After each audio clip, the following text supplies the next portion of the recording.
Hi friends, శ్రావణ మాసం అంటే కేవలం పూజలు వ్రతాలు చేసే నెల మాత్రమే కాదు. ఈ మాసంలో మనం పాటించే కొన్ని నియమాలు మన ఆధ్యాత్మిక జీవనాన్ని మరింత క్రమబద్ధంగా మార్చుతాయని పెద్దలు చెబుతారు. అయితే శ్రావణ మాసంలో అసలు ఏ నియమాలు పాటించాలి, ఏ పనులు చేయాలి, ఏ పనులకు దూరంగా ఉండాలి, తెలియకుండా చేసే కొన్ని చిన్న తప్పులు ఏమైనా ఉన్నాయా? ఈ వీడియోలో శ్రావణ మాసంలో పాటించవలసిన ఈ 10 ముఖ్యమైన నియమాలను మనం ఈ వీడియోలో తెలుసుకుందాం. ముందుగా అందరికీ శుభ శ్రావణ మాసం. అయితే మొదటి పాయింట్, ప్రతిరోజు ఉదయాన్నే శుభ్రంగా ఉండాలి. శ్రావణ మాసంలో సాధ్యమైనంత వరకు ఉదయాన్నే నిద్రలేసి స్నానం చేసి ఇంటిని శుభ్రంగా ఉంచుకొని పూజా మందిరం శుభ్రపరచుకోవడం మంచిదని సాంప్రదాయంలో చెబుతుంది. అలాగే స్నానం చేసిన తర్వాత ఇష్టదైవాన్ని స్మరించి దీపం వెలిగించి మనసును ప్రశాంతంగా ఉంచుకోవాలి. పూజ ఎంత పెద్దదిగా చేశామన్నది కంటే భక్తి, శ్రద్ధ, పరిశుభ్రత ముఖ్యమని చెప్పుకోవచ్చు. ఇక శివారాధనకు ప్రత్యేక ప్రాధాన్యతలు ఏంటంటే, శ్రావణ మాసం అనగానే చాలామంది గుర్తొచ్చేది పరమశివుడు. సోమవారాల్లో శివుడికి అభిషేకం చేయడం, బిల్వదళాలతో పూజించడం, శివనామస్మరణ చేయడం సాంప్రదాయంగా వస్తుంది. సాధ్యమైతే ఓం నమః శివాయ అనే పంచాక్షరి మంత్రాన్ని భక్తితో జపించవచ్చు. అయితే ప్రతి ఒక్కరూ తమ ఆరోగ్యం పరిస్థితులకు అనుగుణంగానే ఉపవాసం చేయాలి, అది మాత్రం తప్పనిసరి. మూడవది, ఉపవాసం విషయంలో జాగ్రత్తగా ఉండడం ఎంత ఉపయోగమో తెలుసుకుందాం. శ్రావణ మాసంలో కొంతమంది సోమవారం, శుక్రవారం లేదా ఇతర ప్రత్యేక రోజుల్లో ఉపవాసం చేస్తారు. కానీ ఉపవాసం అంటే తప్పనిసరిగా ఆహారం పూర్తిగా మానేయడం కాదు. తమ శరీర పరిస్థితికి అనుగుణంగా పండ్లు, పాలు లేదా సాత్వికమైన ఆహారం తీసుకుంటూ కూడా భక్తితో వ్రతాన్ని ఆచరించవచ్చు. ముఖ్యంగా పిల్లలు, వృద్ధులు లేదా ఆరోగ్య సమస్యలు ఉన్నవారు కఠినమైన ఉపవాసాలు చేయకుండా అవసరమైన ఆహారం తీసుకోవడం చాలా మంచిది. ఇక నాలుగవది, సాత్వికమైన ఆహారానికి అసలు ప్రాధాన్యత ఇవ్వాలి. ఎందుకంటే ఈ మాసంలో సాధ్యమైనంత వరకు సాత్వికమైన శుభ్రమైన ఆహారం తీసుకోవాలని పెద్దలు సూచిస్తారు. అతిగా మసాలాలు, మద్యపానం, పొగ తాగడం వంటి అలవాట్లకు దూరంగా ఉండటం ఈ నెలలో చాలా మంచిది. ఆహారం విషయంలో మాత్రమే కాదు, మన ఆలోచనలు కూడా సాత్వికంగా ఉండాలి. ఎవరిని బాధ పెట్టకుండా, చెడు మాటలు మాట్లాడకుండా కోపాన్ని తగ్గించుకోవడానికి ప్రయత్నం చేయాలి. ఇక ఐదవది, దైవనామస్మరణ చేయడం. శ్రావణ మాసంలో ప్రతిరోజు కొంత సమయం దైవస్మరణకు కేటాయించడం మంచి అలవాటు.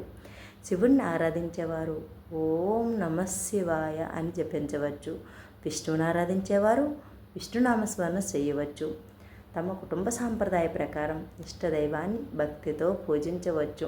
ఇక్కడ ముఖ్యమైనది ఎంతసేపు పూజ చేశామన్నది కాదు, ఎంత భక్తితో చేశామన్నదే ముఖ్యం.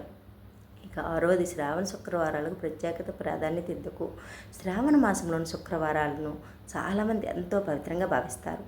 ముఖ్యంగా మహిళలు లక్ష్మీదేవిని భక్తితో పూజించి కుటుంబ సౌభాగ్యం, ఆరోగ్యం, శాంతి కోసం ప్రార్థిస్తారు. కొంతమంది వరలక్ష్మి వ్రతాన్ని కూడా ఆచరిస్తారు. అయితే ప్రతి ప్రాంతంలో, ప్రతి కుటుంబంలో ఆచారాలు కొద్దిగా భిన్నంగా ఉంటాయి. కాబట్టి మన కుటుంబ సాంప్రదాయం మరియు ఆచారాలను గౌరవిస్తూ వ్రతాలను ఆచరించడం చాలా మంచిది. దానం చేయడం మంచి సాంప్రదాయం. శ్రావణ మాసంలో మనకు చేతనైనంత మేరకు దానం చేయడం కూడా చాలా మంచి ఆచారంగా భావిస్తారు. అన్నదానం, వస్త్రదానం లేదా అవసరంలో ఉన్నవారికి మనకు సాధ్యమైన సహాయం చేయడం చాలా మంచిది. దానం చేసేటప్పుడు పేరు, గొప్పతనం కోసం కాకుండా సహాయం చేయాలని మంచి మనసుతో సహాయం చాలా ముఖ్యం. చిన్న సహాయమైన అవసరమైన వ్యక్తికి ఎంతో విలువైనదిగా మారవచ్చు కదా. ఇక ఎనిమిదవది, ప్రకృతిని గౌరవించడం.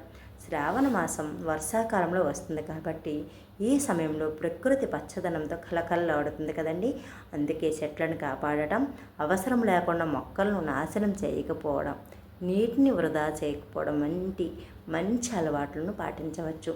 భక్తి అంటే కేవలం దేవుడిని పూజించడం మాత్రమే కాదు, దేవుడు సృష్టించిన ప్రకృతిని కాపాడడం కూడా మన బాధ్యతే. కాబట్టి భక్తి అనేది ప్రతి దాంట్లో ఉంటుంది. ప్రకృతిని కూడా కాపాడడం కూడా భక్తి కింద భావించవచ్చు. ఇక 9వది, కోపం, గొడవలు, చెడు మాటలకు దూరంగా ఉండడం. ఇది చాలా ముఖ్యమైన నియమం అని చెప్పుకోవచ్చు. పూజలు చేస్తూ, వ్రతాలు చేస్తూ అదే సమయంలో ఇంట్లో గొడవలు పడటం వల్ల మనసుకు ప్రశాంతత ఉండదు కదండి. అందుకే ఈ మాసంలో సాధ్యమైనంత వరకు కోపాన్ని తగ్గించుకోవాలి. ఎవరినైనా బాధ పెట్టే మాటలు మాట్లాడకుండా ఉండాలి. క్షమించాల్సిన వ్యక్తిని క్షమించడం, మనసులో ఉన్న కోపాన్ని తగ్గించుకోవడం కూడా ఒక మంచి ఆధ్యాత్మిక సాధన అని చెప్పుకోవచ్చు. ఇక లాస్ట్ అండ్ ఫైనల్ 10వది భక్తితో పాటు మంచి పనులు చేయడం. చివరిగా గుర్తుంచుకోవాల్సిన విషయం ఏమిటంటే, శ్రావణ మాసం అంటే కేవలం పూజలు, వ్రతాలు, ఉపవాసాలు మాత్రమే కాదు, మనలో మంచి మార్పు తీసుకురావడానికి ఒక మంచి అవకాశం అని చెప్పుకోవచ్చు.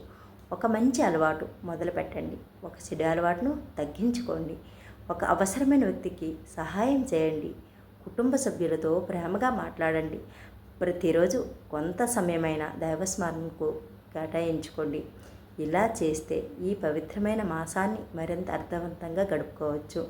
అందుకే ఈ శ్రావణ మాసంలో మీరు కూడా మీకు సాధ్యమైనంత వరకు ఈ నియమాలను పాటించండి.